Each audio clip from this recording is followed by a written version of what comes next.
Okey. Assalamualaikum warahmatullahi wabarakatuh. Apa khabar semua?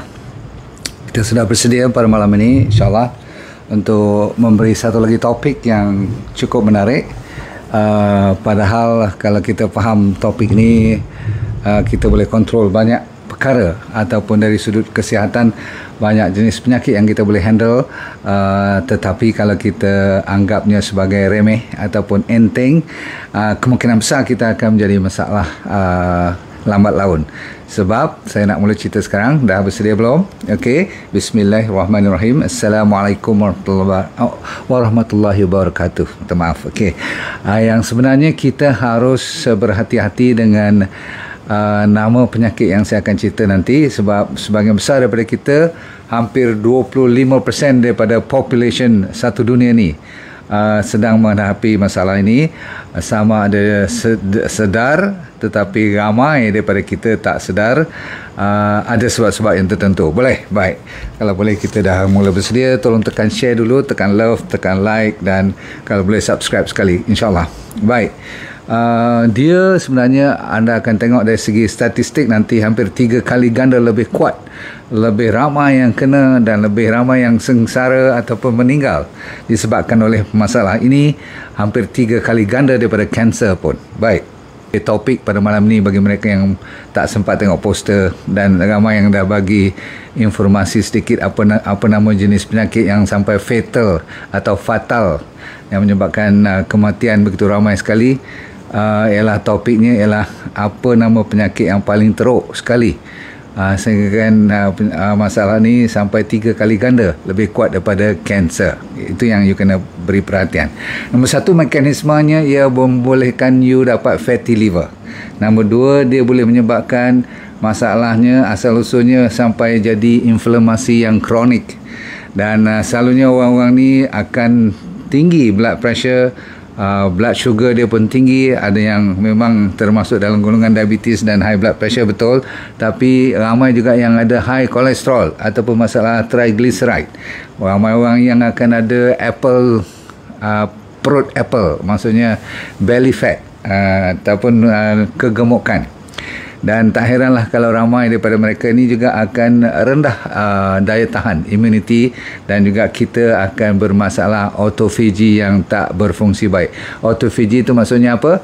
Cara body menggunakan balik, recycle, faham tak? Membersihkan, cleansing badan kita. Jadi mekanisme inilah yang menjadikan penyakit-penyakit ni akan timbul nanti, dan saya akan cerita sekejap je lagi, sabar. Nama-nama jenis penyakit yang akan timbul nanti, contohnya ialah seperti cardiovascular problem, maksudnya penyakit jantung.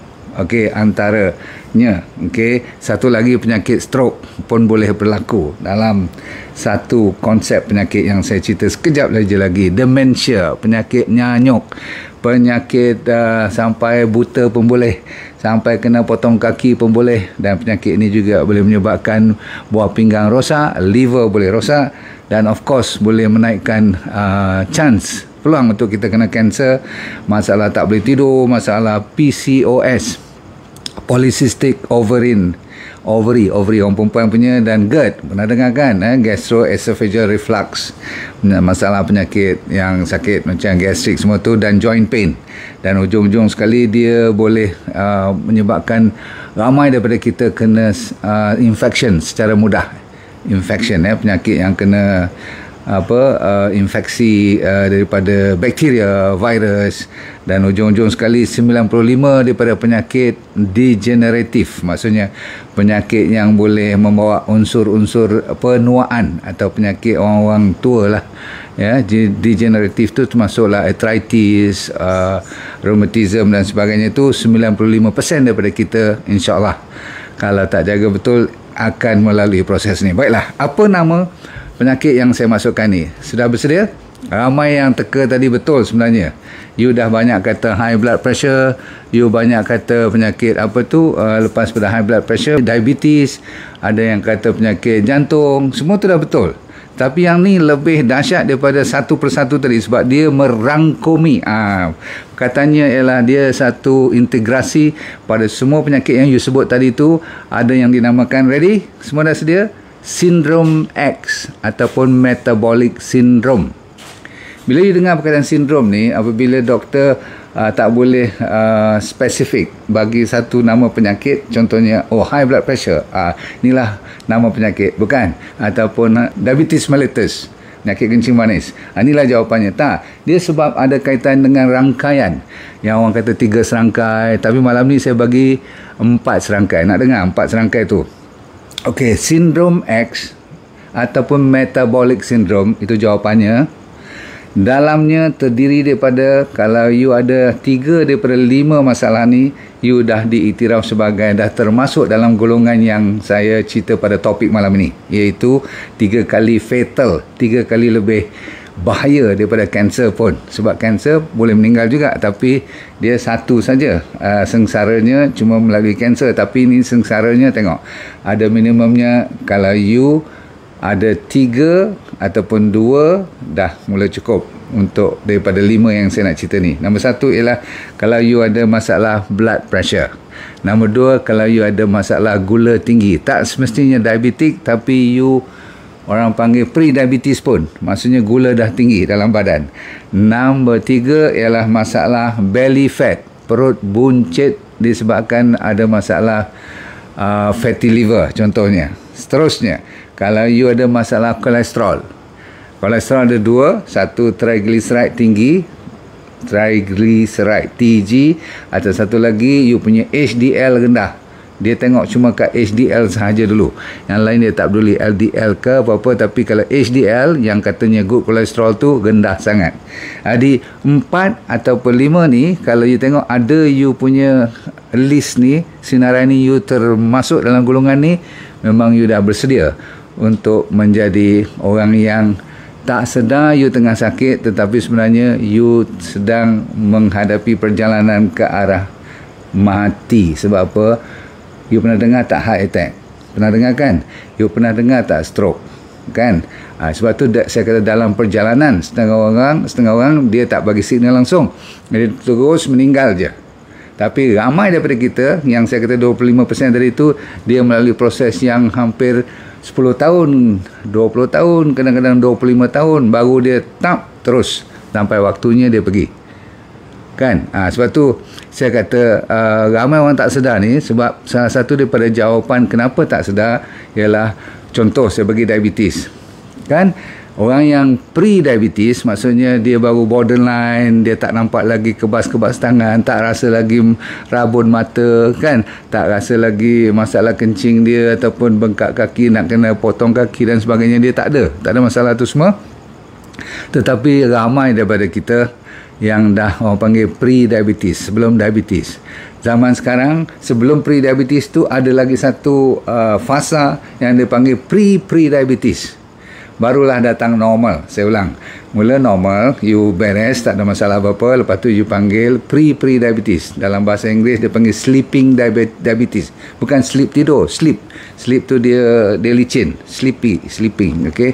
Sleep, okay, diabetes, lepas tu pre-diabetes, lepas tu baru diabetes betul. Kalau diabetes betul tu, kenapa pula zaman diabetes betul pun you tengah diiktiraf sebagai diabetes, dah diagnose, you masih lagi rasa macam tak ada benda? Sebab apa? Sebab ada ubat. Dan kadang-kadang ubat ni macam blood pressure pun, bertahun-tahun you makan ubat, sebenarnya you bukan dalam keadaan sehat, tapi you cuma kontrol saja. Saya ulang, you bukan sehat, tetapi you under control.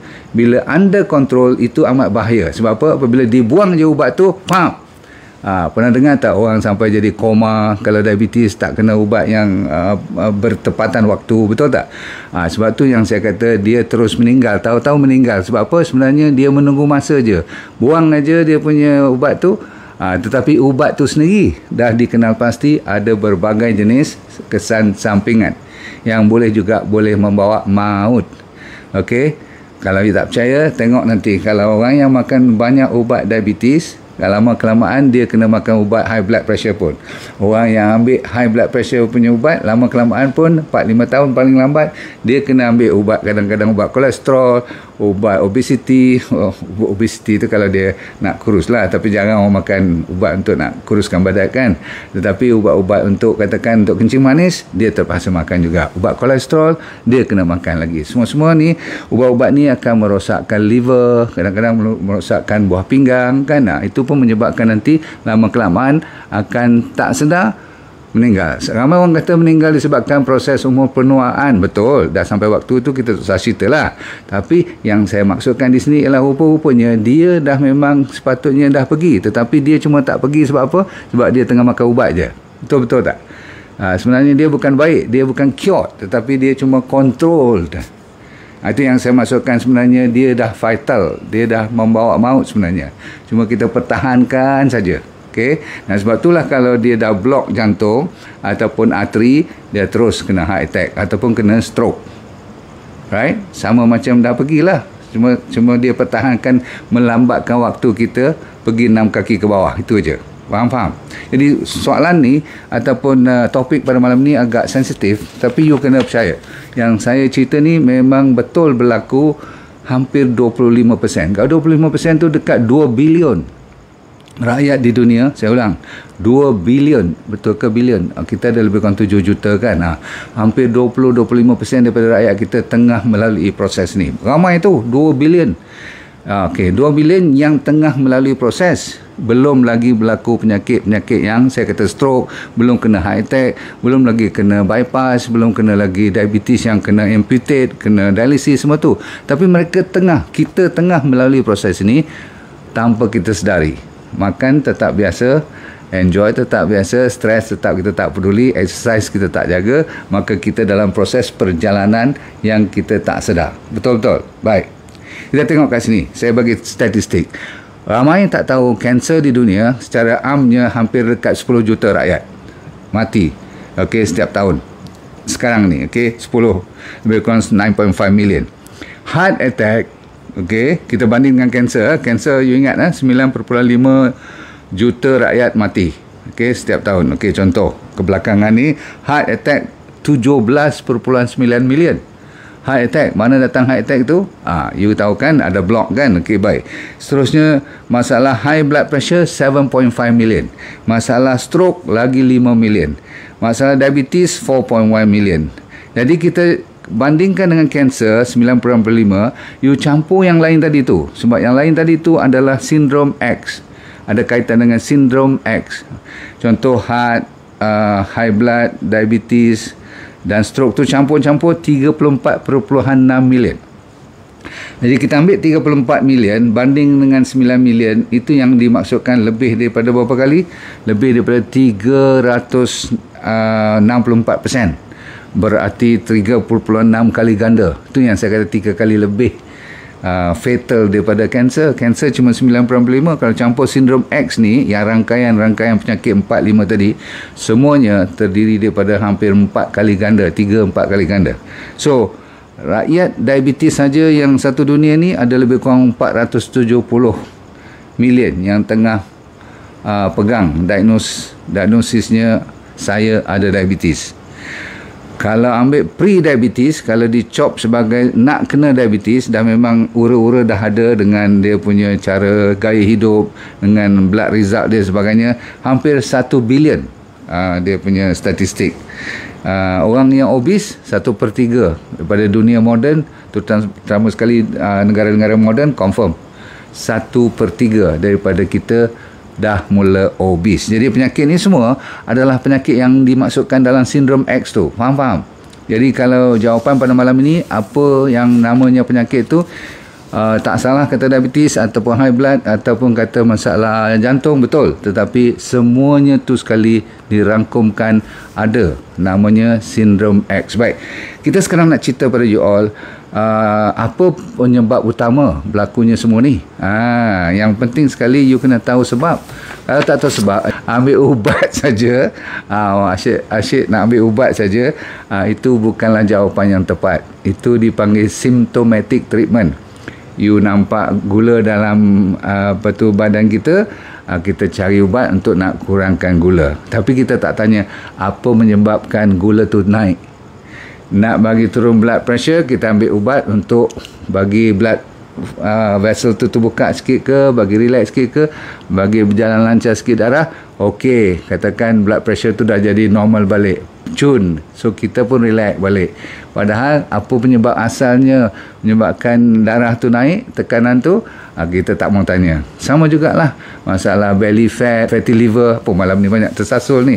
Okey, sebab masalah penyakit pada malam ni dia agak kompleks sedikit. Dia satu integrasi yang kita kena faham secara nasib baik, secara fahaman dasarnya, dan dia punya punca tak banyak. 1 dan 2 saja saya bagi sekarang. Okey, punca utama nombor 1 ialah tinggi insulin dalam badan kita. Apa menyebabkan tinggi insulin? Siapa tahu? Jawapannya ialah tinggi gula dalam badan. Apa-apa saja yang menyebabkan body glucose kita tinggi.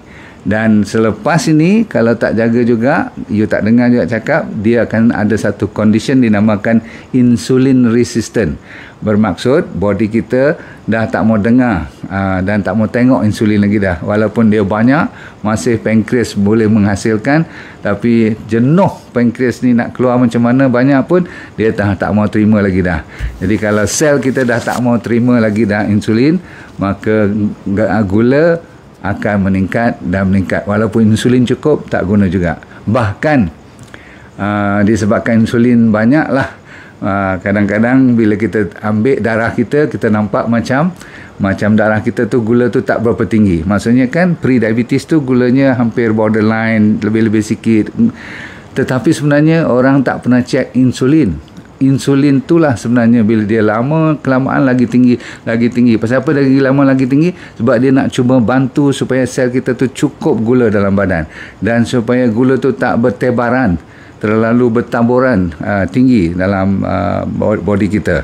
Jadi bila kita ambil darah macam kontrol je, padahal insulin tu dah bercambah-cambah sampai banjir dah dalam badan kita. Yang itulah sebenarnya penyebab utama. Faham? Itu nombor 1. Saya janji berapa? 2. Nombor 2 ialah disebabkan inflamasi dalam badan kita. Apa saja yang menyebabkan inflamasi, maka body kita akan senang mendapat sindrom X ataupun metabolic syndrome ni yang saya cerita pada malam ni. Dan inflamasi itu boleh berlaku melalui penyakit, melalui virus, melalui radangan, melalui kita stres, boleh senang dapat masalah-masalah inflamasi. Faham? Ataupun makanan-makanan yang allergik pada dalam badan kita pun kita boleh dapat inflamasi. Okey. Baik. Sekarang kita kena tahu punca yang menyebabkan insulin berat tinggi. Kita dah cakap tadi salah satu dia punya gula. Tapi ramai orang tak sedar yang gula tak nampak itulah sebenarnya musuh utama. Okey, so kita ujung-ujung sekali kita tengok datang kepada musuh utama kita yang pernah berkali-kali saya cerita dahulu, iaitu namanya gula. So gula lagi sekali adalah penyebab utama.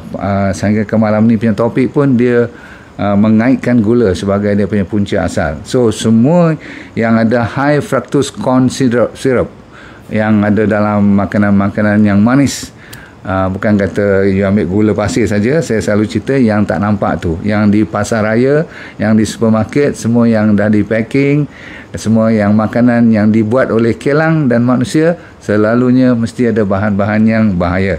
Of course kalau you ambil sugar direct, lingkup lah. Sebab tu saya kena cari juga stevia yang tak ada kesan after effect. Stevia bagus, tapi saya tak tahan. Kadang-kadang lepas saya ambil stevia tu, dia rasa kelat, pahit. Nak cari bahan yang lembut sikit lepas minum stevia ni, contoh. Nanti saya akan cerita satu hari nanti tentang monk fruit. Kebelakangan ni orang tengah cari monk fruit, satu jenis buah yang tak ada kalori tapi dia manis juga. Nanti saya kalau dapat saya bagi tahu ke anda sekalian.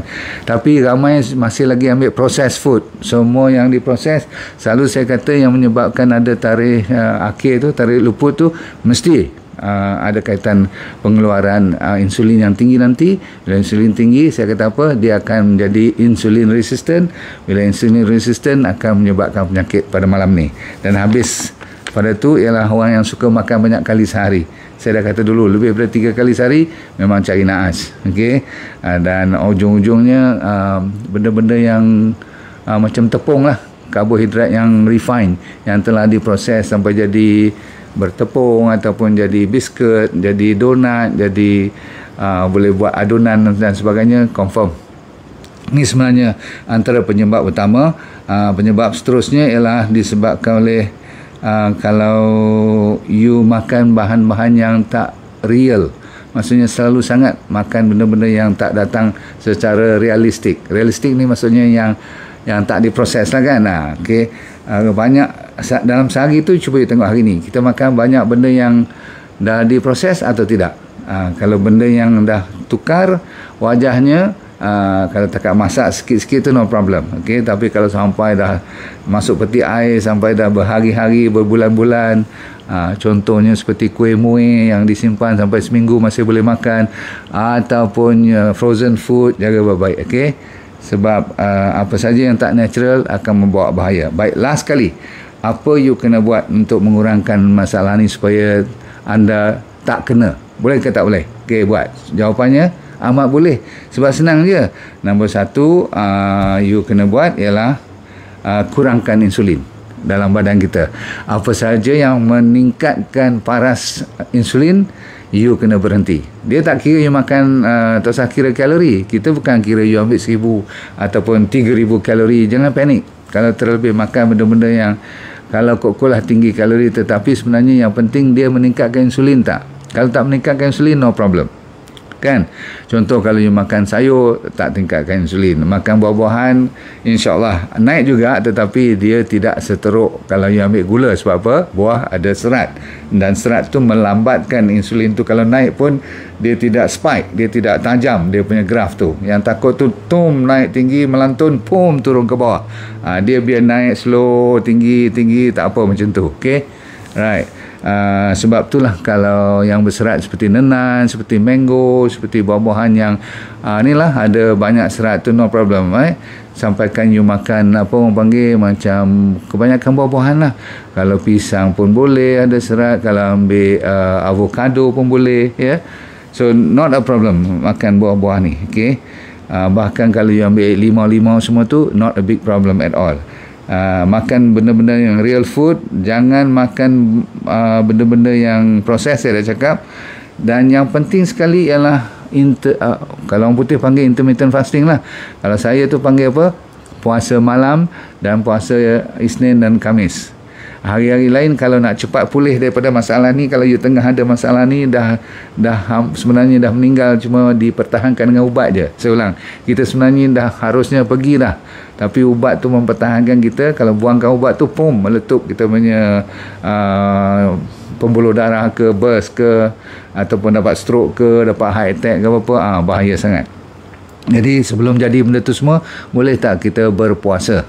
Belajar berpuasa hari Isnin Khamis. Kalau tak mau buat hari Isnin Khamis, hari lain pun tak apa, tapi 2 kali seminggu at least. Hari lain kalau nak cepat, you buat water fasting. Boleh? Saya dah ajar water fasting, boleh.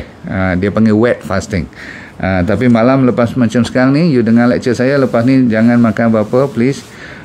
Air no problem. Kalau dahaga sangat, kopi boleh, no problem. Teh no problem, silakan. Bahkan saya galakkan you ambil kopi atau teh tu, especially kopi lah, very good untuk liver you. Dah, malam ni kita dah habis cerita supaya you faham macam mana nak selesaikan masalah. Jangan lupa pada DND diet. Dan kalau mereka yang nak jaga trace mineral, saya cerita semalam, jangan lupa ambil R extra. Dan omega 3 tu biasalah sachainchi oil, dah cukup. Kalau you rajin, tolong ambil bahan-bahan yang berserat. Kalau malas, barulah ambil fiber up. Okey, cukup dulu. Saya cadangkan supaya you perhatikan supaya semuanya berdasarkan kepada insulin. Jangan bagi dia tinggi. Saya dah ajar semua tu. Baik tuan-tuan sekalian, terima kasih banyak kerana sudi join saya. Saya mengharapkan anda dalam keadaan sihat walafiat, sentiasa jaga family masing-masing. Bagi contoh yang terbaik, ya. Jangan selalu treat day.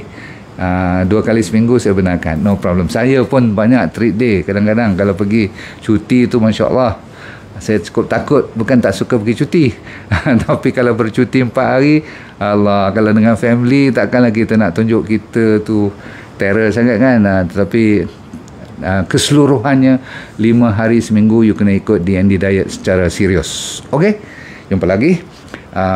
Supaya hidup anda sentiasa bahagia, dunia bahagia, akhirat syurga. Dan saya kata apa selalu, let go and feel good all the time. Assalamualaikum warahmatullahi wabarakatuh. Bye.